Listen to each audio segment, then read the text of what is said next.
joining. Greetings, you all. Assalamu alaikum, everyone. I hope you all must be doing great. Welcome to all of you on behalf of RPC Psychology Training Program 2024. We are here again in our session today, and I feel incredibly delighted to have you all present.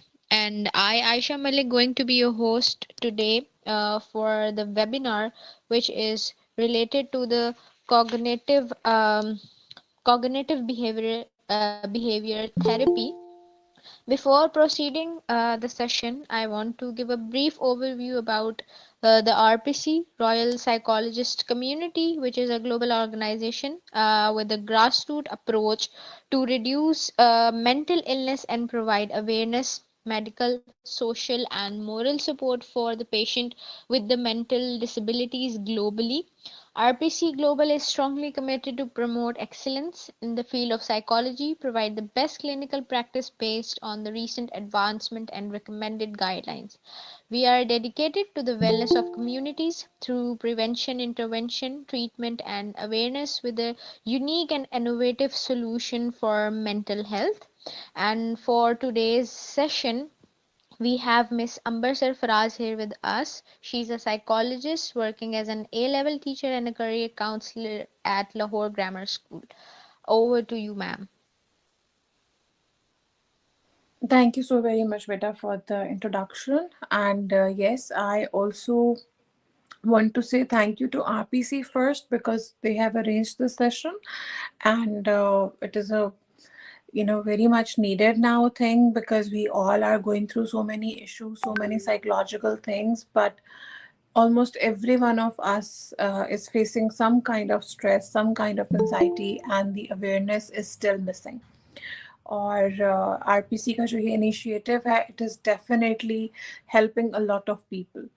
सो आज का जो हमारा session है अभी already I haven't started the session and there are 4 people who are raising their hands. Is it by mistake or they really want to ask something? Tayyaba, Ghiyaz, Imala and I don't know पांचवें चौथे के. Okay, hai. So as she already told you, thank you for she has already given the introduction. So I'm Ambar Sarfraz, I'm a psychologist, you already know that.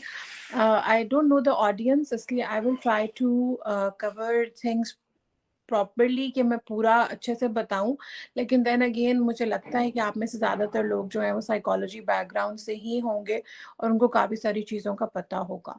सो आज जिस चीज़ को हम लोगों ने cover करना है that is cognitive behavioural therapy, which is basically a talk therapy, जिसमें आपको पता होगा जितनी भी साइकोथेरेपीज होती हैं वो बात करके की जाती हैं और इट्स ऑल टॉक थेरेपी. हम मेडिकेशन नहीं दे रहे होते, हम जो है किसी किस्म का कोई मेडिकल प्रोसीजर फॉलो नहीं कर रहे. Excuse me, ma'am. Excuse me, ma'am. Yes. My full names are Gilbert Kayombo. I'm in Zambia. So please, I'm kindly requesting if you can use English. Some of us we are students. I am so sorry that we have people who are not who cannot talk in English. Urdu, sorry. I am really sorry. Okay, now I will not be bilingual. I will talk in English only. Okay, I'm really sorry. Okay, so we are today. I'm starting again. The topic we are going to cover is cognitive behavioral therapy, which is CBT. The short form is CBT. It is a talk therapy. And CBT is basically one of the most used therapy and one of the oldest therapies. It was I want the host, she was given a PPT. If you can please on that, it will be very helpful for me to share everything regarding CBT through that PowerPoint presentation. If you can please, whoever the host is.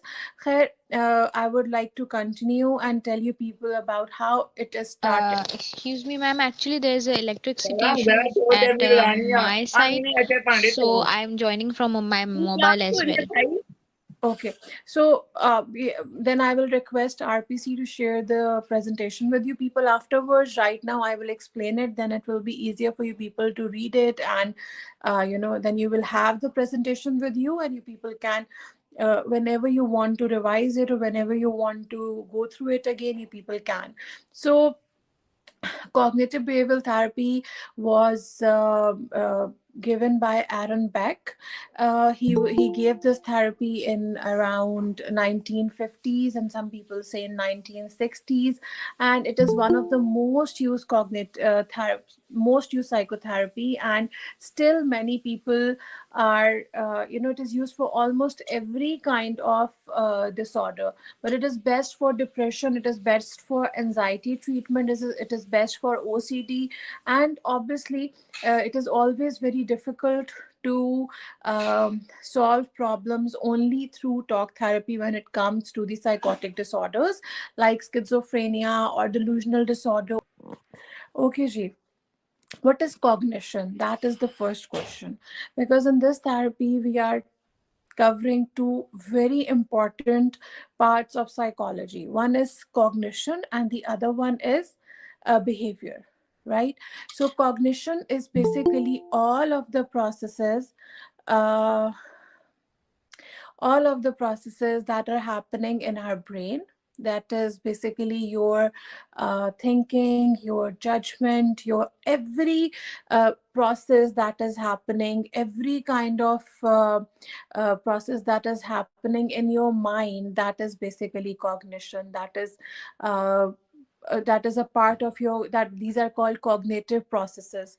Some of the examples of the cognitive processes are thinking, judgment, intuition, emotions, memory, language, like all the processes. There are many cognitive processes that are happening in your mind. So one thing which we are going to deal in this therapy is basically cognition. Cognition means that majorly we are focusing on thinking and emotions and feelings. So everything that is happening in your life is basically starting from your thinking. You think about it, then you have the emotion about it, and then you are going to have an action about it. That is, we call the consequence. So whenever you're thinking about something, that is, it's, we call it a cycle. Cognitive behavioral therapy is cycle. It's a cycle. It's like thinking, emotion, and then your action or behavior. So if a thought come in my mind, and the thought is that nobody I am not worthy of anything. Like if a person who is depressed, probably this is their thinking, that I am not worthy of anything. So the emotion will be a negative emotion. The person will feel like, oh my God, there is something bad happening. I'm not, the emotion will be sad or gloomy, or maybe negativity, right? So that is going to be the emotion.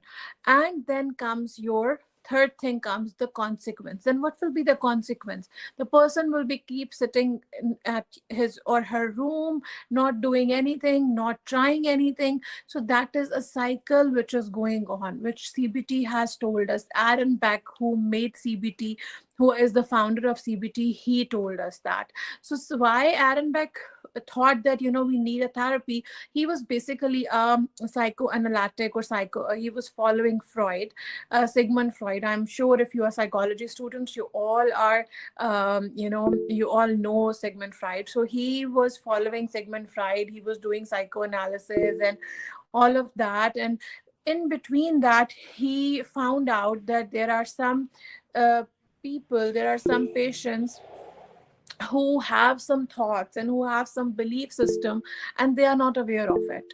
So they are their unconscious thoughts, they are there, and their life is basically roaming around all of those thoughts, but they are not aware of it. So he thought that there is one more therapy which is needed, and then he created this whole CBT, which is cognitive behavioral therapy. Basically functions with your cognitive processes, your cognitive resources, and your cognitive abilities. Okay, so this is a brief overview of CBT. Cognition के बारे में I have already told you what cognition is, and I have already told you about the cycle. The cycle is very important to understand because that is the first and the core understanding which you require if you ever want to understand CBT. Because until or unless you don't know what we are working on, you will not able to work for yourself, or you will not be able to help anyone else. So the first thing is that you need to understand that we are going to we are going to work on the thoughts. We are going to work on and the thoughts, they are not always known by the person who is thinking them, because there are many automatic thoughts. Every day we are thinking about so many things, and even we are not sure about it, right? So the somebody has just texted in the chat section to please share the presentation. The presentation is with the host. I unfortunately don't have the knowledge about Google Meet that much, so please, I would request her to share that with you people. Okay, so after that we need to see that the thing I told you, the cycle that is called the cognitive trait, right? That is called the cognitive trait. Then comes what is the core principles of CBT. The core principle of CBT is majorly, the first thing is core beliefs. Whenever you will start working with a client, or whenever, if you want to go for CBT, and if you want to, obviously you cannot, if you are not a trained psychologist or a psychotherapist, you cannot do CBT, and you cannot be your own therapist or your own psychologist. You always need somebody who is trained enough, who is a psychologist, and who has the degree and the training to administer that on you people. So but if you are a psychology student and you want to have the knowledge of it, so the first thing you need to work on is core beliefs, especially if you are uh, applying it on clients or on patients. You need to see what their core beliefs are. So your core beliefs are the beliefs, they are basically formed in your childhood. They are called your early life experiences, and in your early life experiences, maybe due to some reason, or your parents, or the life you have lived, or the things you have been told, you get to develop this belief system, and then you completely forget about it, and you start living your life. And then something happens when you are maybe in your teenage, or any part of your life, you're in your adulthood, or maybe even in your old age, some triggering event happen, and that core belief get triggered. So maybe you have seen a broken family. You're coming from a place where people have issues, right? And then comes a time when in your life you are having relationship issues. So when the person will be having relationship issues, that divorce or that broken family problems will get triggered. And once they will get triggered, uh, can you please when they will get triggered, so that is going to create automatic negative thinking in you. So core beliefs will give you automatic negative thinking. And when you will have the automatic negative thinking, that is definitely, I have just told you about the cycle, then the automatic negative thinking is going to create the negative emotions, and the negative emotions are going to create the negative consequences and negative behaviors. So your whole life is going to be affected by it, and then you will be like thinking, yeah, I need to go to a psychologist, or maybe I have to fix something, and you will start having, and then it can become depression, it can become maybe anxiety, it can become. So anyone who will come to you, this is how we conceptualize a problem in CBT. We always see what are their early life experiences. One, early life experiences get triggered, what triggered them, and then if they are triggered, now what are the automatic negative thoughts they're having, then automatic negative thoughts, what are the emotions they are going through because of those automatic negative thoughts, obviously, and then what is their behavior or consequence because of that. So even if, so that is what I want to share first. So core beliefs, your dysfunctional assumption will be your that you will assume that something maybe you'll start thinking irrationally, maybe there is some other thing, maybe there is some cognitive distortion. I will share cognitive distortions in this lecture as well. And then comes your automatic negative thoughts. So this is the basic principles and the basics of CBT. If you want to ever understand CBT, I'm again sharing, you need to know the cycle, you need to understand how this works, and then you need to understand what are the core beliefs, how you will find those core beliefs. Then comes the dysfunctional assumptions and those negative, those core beliefs are making some schemas in your mind. We are called it schemas, or you can call it assumptions, you can call it the thing you believe in. And then comes the the third thing, which is automatic negative thoughts, because they are just coming and sometimes we are not even aware of it, that they are there. So now coming towards the cognitive distortions. Cognitive distortions are basically, oh, that's amazing, we have the presentation now. Acha. So please, Johanna, I would like you to open slide number 8. Can you, whoever is doing this for us, please, can you open slide number 8? Yeah, we are here now. These are the cognitive distortions. So there are only 7 here in this slide, but there are actually 16, and it is very difficult. 2 lectures require for at least, I need 2 hours to just cover this cognitive distortions.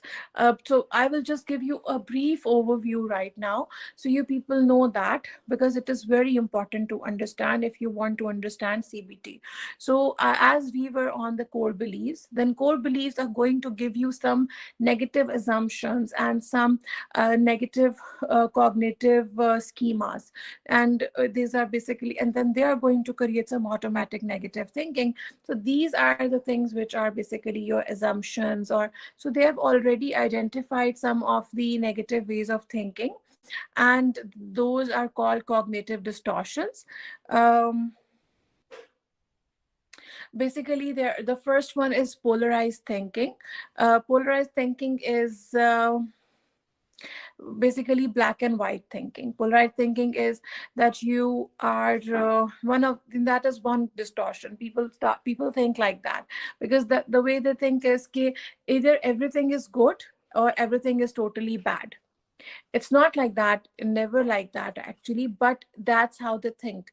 They're like, if I will get 100%, I'll get 100 out of 100 in my test, then it's a good thing. Even if it's 99, I'm not happy with it. They want everything or they want nothing at all. That is polarized thinking, and another name for this is black and white thinking. Then comes the mental filtering. Mental filtering is basically, there are 2 types, and the one is negative mental filtering. That is that you focus on the negative situation and filter all the positives. There's never like that that black and white, that everything is either good or either bad. There is something in between, some gray in between, but they are unable to find that, right? So and then comes the overgeneralization. Overgeneralization is when you completely ignore everything, and you just focus.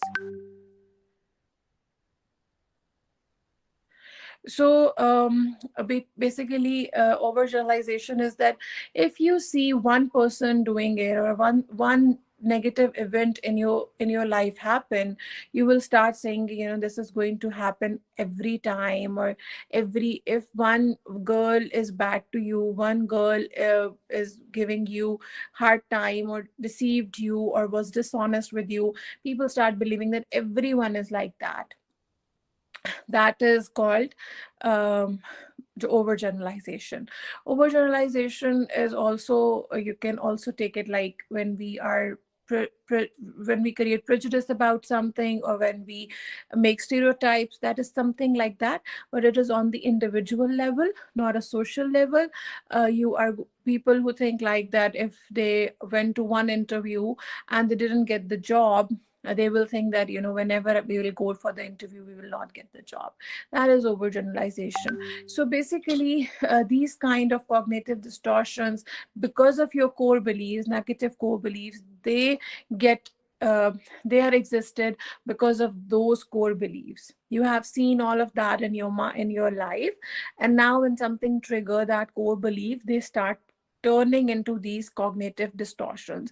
There can be other distortions as well, but these 16 distortions, they have already identified it to make your life easier, to make the client's life easier, and to make the uh, therapist life easier. You have these 16. You can see that what your client is doing, and you can identify those distortions. And even even people who don't have psychological disorders, they are somehow somewhere using these distortions, and they are not even aware of it. So, and overgeneralization, and then comes jumping to conclusion. There are two things. One is mind reading, and other is fortune telling. Like, people think that they can read other person mind. They can, instead of asking the person, they believe their own assumptions, that if I think that this person doesn't like me, this person doesn't like me, right? So, and fortune telling, making conclusions and predictions with no evidence, and can have negative outcomes.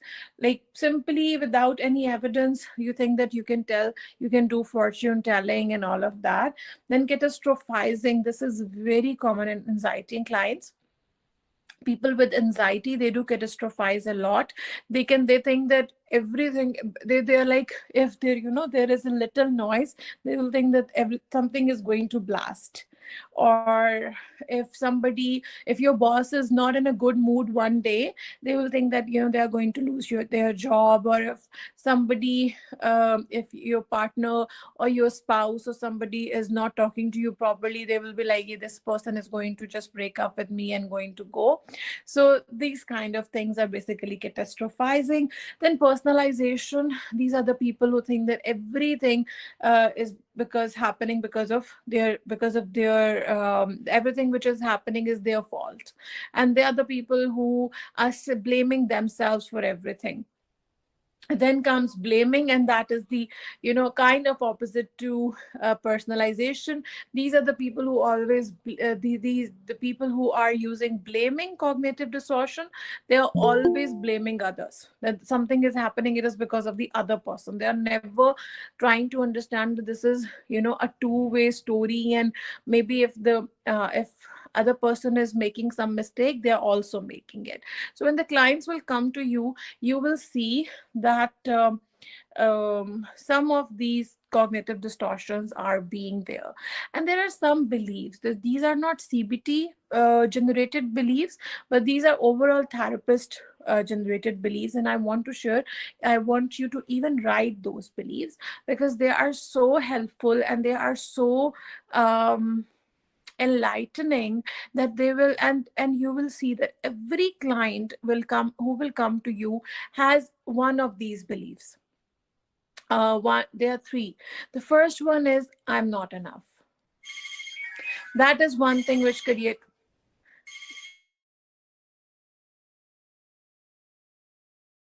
So the first one thing is that I'm not enough.